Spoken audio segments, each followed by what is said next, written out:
Chinese बहू। Chinese बहू हमारी याद तो है ना आपको? भूले तो नहीं ना? हाँ भाई, थोड़ी देर में ही सही, लेकिन चाइनीज बहू की कहानी आ ही गई। क्या हो रहा है ये देश में? चाइना ने तो आतंकी बचा रखा है। अरे क्या हो गया? क्यों चाइना को कोसता रहता है? भूल मत, तेरी ससुराल चाइना की ही है। हाँ वहां पर ये देखना, लड़ाई झगड़े, ये बीमारी, ऊपर से ये देश कितना चालाक है। अंदर न जाने क्या क्या करता रहता है। तभी अंदर से बहू की चिल्लाने की आवाज आती है। अरे क्या हो गया बहू? क्यों चिल्ला रही है?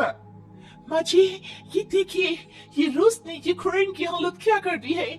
ऊपर से चाइना में दोबारा लॉकडाउन लग गया है। माँ जी, अब क्या किया जाए? अरे तो तुम लोगों को क्या परेशानी हो रही है? मैं तो यही नहीं समझ पा रही हूँ।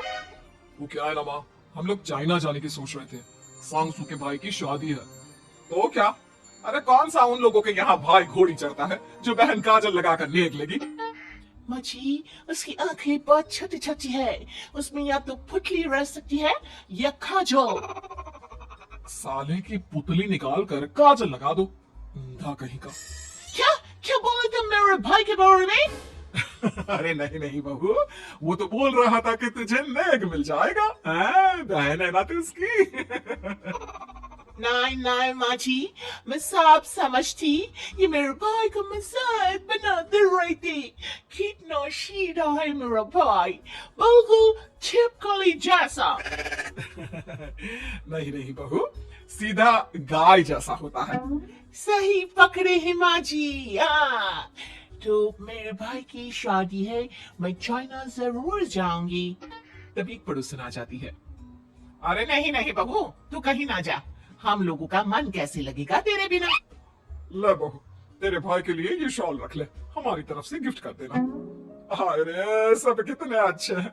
मेरी चाइनीज बहू को कितने प्यार से तुम लोगों ने एक्सेप्ट कर लिया। सच में बड़ी भाग्यशाली हूँ मैं। कैसी बात कर रही है? ये तो हम लोगों के देश की एक खूबसूरती है कि हर किसी को दिल से अपना लेते हैं, बस वो भी दिल से हमें अपना समझे। कैसी बात कर रही है आंटी जी? मेरे लिए आप सब सासू माँ जैसी ही है। मुझे भारत बहुत अच्छा लगता है, ये सबसे अच्छा देश है। मेरा भारत महान। वैसे भी लड़के की शादी जहाँ होती है वो तो वही की हो जाती है ना। जी तेरे बहू सही बोल रही है। औरत तो होती ही पानी की तरह है, जो जहाँ जैसे रखे वैसे ही शेप ले लेती है। आंटी जी, ये थोड़ा सा ज्यादा हो गया, समझ नहीं आया। नो प्रॉब्लम, मैं चाय बना कर लाती हूँ। फिर क्या, वो दिन भी आ जाता है जब बेटी बहू को चाइना जाना पड़ता है। वहां जाकर बहू का भाई कहता है, मेरी बहन आ गई, मेरी बहन आ गई। मैंने सबको बोला कि सब हिंदी में बात करेंगे, नहीं तो बहन नाराज नाराज हो जाएगी। थैंक्स बॉय, हिंदी मेरी भाषा है। अब मुझे उसमें बात करना अच्छा लगता है। आपने जीजा जी से मिलो। बहन तुम अंदर चलो। सभी बहू को अंदर लेकर चले जाते हैं, लेकिन सांगसू का पति, वो तो बेचारा चाइना के ससुराल के आंगन में अकेला खड़ा रहता है। काफी देर तक जब कोई उसे नहीं पूछता तो वो माँ को घर पर फोन करता है। हाँ बेटा, पहुंच गए ना कुशल मंगल? हाँ माँ, लेकिन सांगसू पता नहीं कहाँ है। वो तो अंदर गई है, तब से बाहर आई ही नहीं। अरे कैसे बात कर रहा है?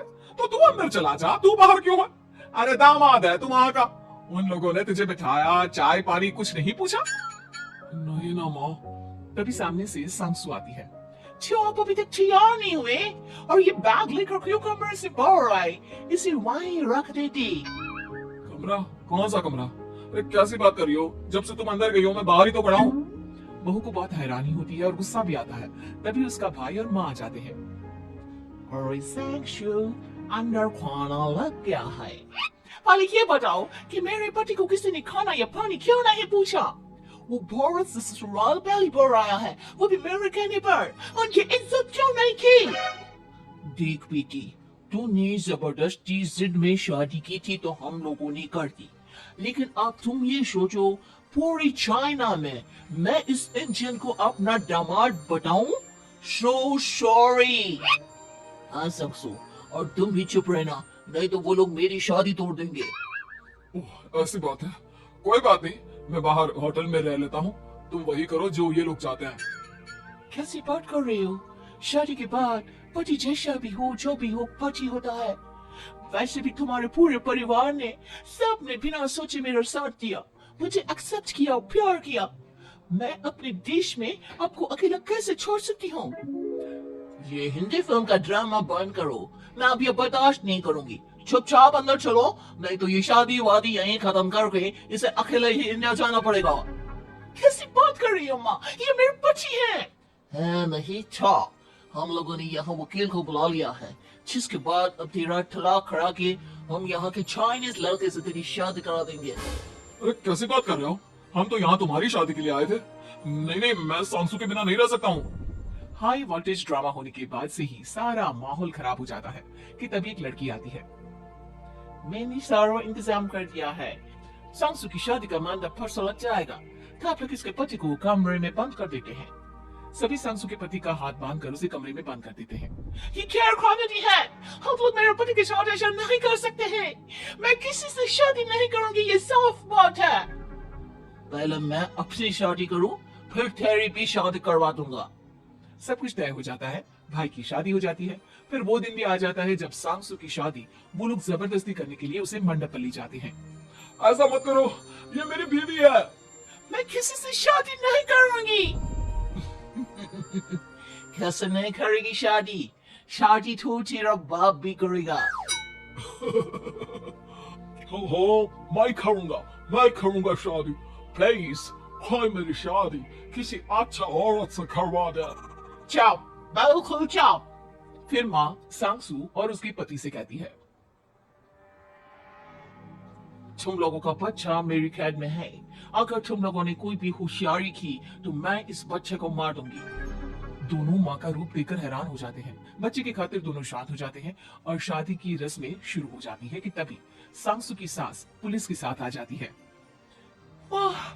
ससुर माँ आ गई, मेरी माँ आ गई। माँ प्लीज हम लोगों को बचाकर वापस ले चलो। पुलिस सभी को गिरफ्तार कर लेती है। बेटी के बच्चे को मारने की धमकी तो कोई चुड़ैल ही दे सकती है। अरे तो ये चुड़ैल ही तो है। ये सही बोल रहे हैं, ये औरत किसी चुड़ैल से कम नहीं है। तभी उन लोगों का बच्चा भी आकर सांसू की गले लग जाता है। माँ, तू सही समय पर आ गई, लेकिन तुझे कैसे पता चला कि यहाँ ये सब हो रहा है? बेटा, ये चाइनीज लोग ना होते ही धोखेबाज हैं। इन लोगों पर मुझे भरोसा नहीं था, इसलिए मैंने तेरे फोन को हमेशा के लिए मेरे फोन से अटैच कर दिया था, जिससे तेरे आसपास होने वाली सारी बात मैं सुनती रहूं। उस दिन भी मेरी तेरी बात हो रही थी तो तेरा फोन ऑन था, मैं सब समझ गई थी। मुझे माफ कर दो। नहीं, बिल्कुल नहीं। चलिए माँ जी, इंडिया वापस चलते हैं। आज के बाद मैं यहाँ कब